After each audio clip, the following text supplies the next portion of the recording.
Hello दही बल्लो, क्या हाल चाल। आज की इस वीडियो में हम आपके लिए लेकर आए हैं भक्तिन, जिसकी लेखिका है महादेवी वर्मा के कुछ इंपॉर्टेंट क्वेश्चन। तो आप इन क्वेश्चन को ध्यान से यहाँ पर देखिए और एज इट इज़ याद करिए और अपने एग्जाम में भी इसी तरीके से लिखिए ताकि आपको यहाँ से पूर्ण नंबर मिले। तो चलिए देख लेते हैं सबसे नंबर 1 का क्वेश्चन। नंबर 1 का क्वेश्चन है, भक्तिन अपना वास्तविक नाम लोगों से क्यों छुपाती थी? भक्तिन को ये नाम किसने और क्यों दिया होगा? जी हाँ दोस्तों, क्वेश्चन में पूछ रहा है कि भक्तिन अपना वास्तविक नाम लोगों से क्यों छिपाती थी, भक्तिन को ये नाम किसने दिया था और ये किस लिए दिया था। तो देखिए इसका आंसर है, भक्तिन को ये नाम ना उसकी जो मालकिन थी महादेवी वर्मा, जो कि इस पाठ की लेखिका भी हैं, उन्होंने दिया था। वो क्यों छुपाती थी? क्योंकि वो जो है गरीब थी और वो अपनी गरीबी को छुपाने के लिए ये नाम करती थी, क्योंकि लक्ष्मी को धन की देवी माना जाता है और वो गरीब थी, इसलिए वो अपने आप से शर्म करती थी और इस नाम को छुपाती थी। तो देखिए आंसर यहाँ पर क्या है कि अब देख लेते हैं यहाँ पर लैंग्वेज क्या है।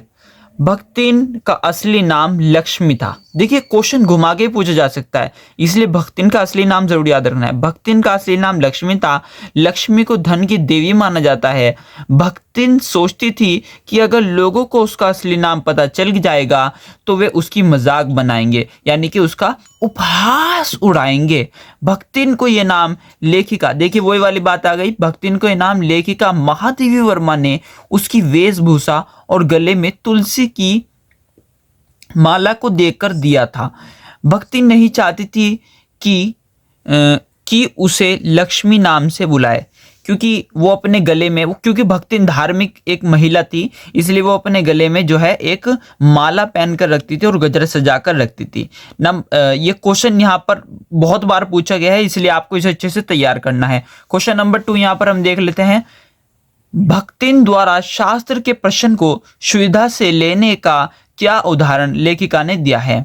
शास्त्र का जो प्रश्न जब उसने पूछा उससे कि लेखिका ने एक बार कुछ सवाल किया कि औरतों का सिर मुंडाना अच्छा नहीं होता, तो भक्तिन ने जवाब दिया कि तीरथ गए मुंडाए सिर, यानी कि इस पर कुछ एक्सप्लेनेशन उसने अपनी दी। तो चलिए हम देख लेते हैं कि लेखिका ने एक बार कहा कि औरतों का सिर मुंडाना अच्छा नहीं होता, तो भक्तिन ने जवाब दिया कि तीरथ गए मुंडाए सिद्ध।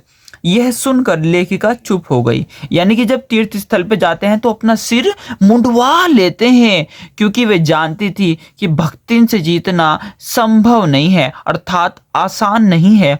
भक्तिन लेखिका की सारी बातों का जवाब घुमा फिरा कर देती थी। ठीक है, अब इसमें है मोस्ट इंपॉर्टेंट क्वेश्चन, नीचे आ जाते हैं हम कि भक्तिन के आ जाने से महादेवी वर्मा अधिक देहाती कैसे बन गए? देहाती यानी कि थोड़ी सी ग्रामीण प्रकार की, यानी कि गांव की महिला। ठीक है, तो देख लेते हैं यहाँ पर कि भक्तिन के आ जाने से महादेवी वर्मा अधिक देहाती कैसे बन गई। इसके कुछ कारण यहाँ पर दिए गए हैं और पॉइंट में आपको ऐसे ये लिखना है कि भक्तिन के आ जाने से महादेवी वर्मा अधिक देहाती हो गई, क्योंकि अब इसे हम पॉइंट में लिख सकते हैं ताकि हमें आंसर के नंबर यहाँ से एग्जाम में फुल मिले। देखिए, भक्तिन लेखिका को जवार की रोटी बनाकर देती थी। जवार की रोटी बनाकर देती थी। भक्तिन लेखिका को आटे का हलवा बनाकर देती थी। दूसरा पॉइंट हो गया। तीसरा पॉइंट है, भक्तिन लेखिका को मकई का दलिया बनाकर देती थी। 3 पॉइंट हो गए यहाँ पर। एक तो जवार की रोटी बनाकर देती थी, आटे का हलवा और मकई का दलिया। ठीक है, आई होप आप इतना आराम से याद रखेंगे। अब आगे देख लेते हैं कुछ और कुछ है या नहीं। तो देखिए, हाँ एक पॉइंट हमें यहाँ से मिला, एक और अच्छा पॉइंट हमें यहाँ पे मिला कि भक्तिन लेखिका को तुलसी की चाय बनाकर देती थी। लेखिका भक्तिन की किसी भी बात को मना नहीं करती थी, क्योंकि वो उसे अपनी बातों में उलझा कर रखती थी। चलिए लास्ट इंपॉर्टेंट क्वेश्चन और देख लेते हैं। इससे पहले 4 जो ये पॉइंट है आप इसे अपने टिप्स पे इस तरीके से रख सकते हैं कि मकई का दलिया बनाकर देती थी, और जो है हमारे पास मकई का दलिया बनाकर देती थी, जवार की रोटी देती थी और आटे का हलवा देती थी, और जो है उसे तुलसी की चाय बनाकर देती थी। अपनी बातों में उलझा कर रखती थी, इसलिए वो उसकी किसी भी बात को मना नहीं कर पाती थी महादेवी वर्मा, जो कि इस पाठ की लेखिका भी हैं। ठीक है, अब इसका लास्ट और मोस्ट इंपॉर्टेंट क्वेश्चन, जी हाँ दही बल्लो, जो क्वेश्चन आपको टॉपर्स सेंटर चैनल के माध्यम से बताए जा रहे हैं।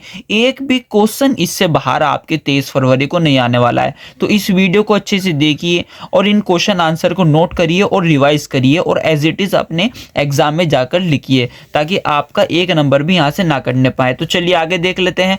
भक्तिन अच्छी है ये कहना कठिन होगा क्योंकि उसमें दुर्गुणों का अभाव नहीं।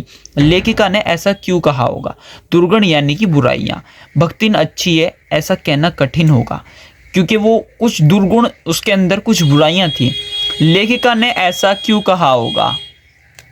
तो देखिए इसके कुछ कारण यहाँ पर लेखिका ने लिखे हैं पाठ के अंदर, जो यहाँ पर दर्शाए गए हैं उत्तर के अंदर।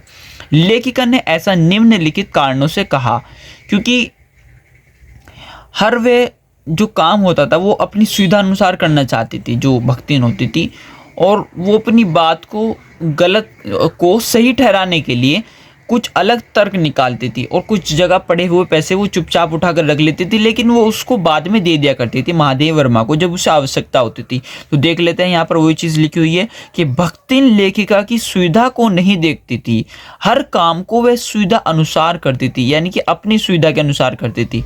ठीक है, इसके बाद है अपनी गलत बात को सही करने के हजारों तर्क सामने रख देती थी।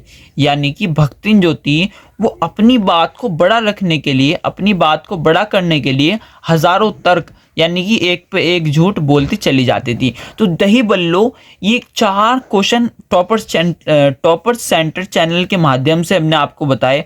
और 23 फरवरी, जी हाँ 23 फरवरी में आपको ये सारे क्वेश्चन रखे हुए मिलेंगे। आप इसे अच्छे से तैयार करिए और हमारे चैनल को सब्सक्राइब करिए। Thank you very much.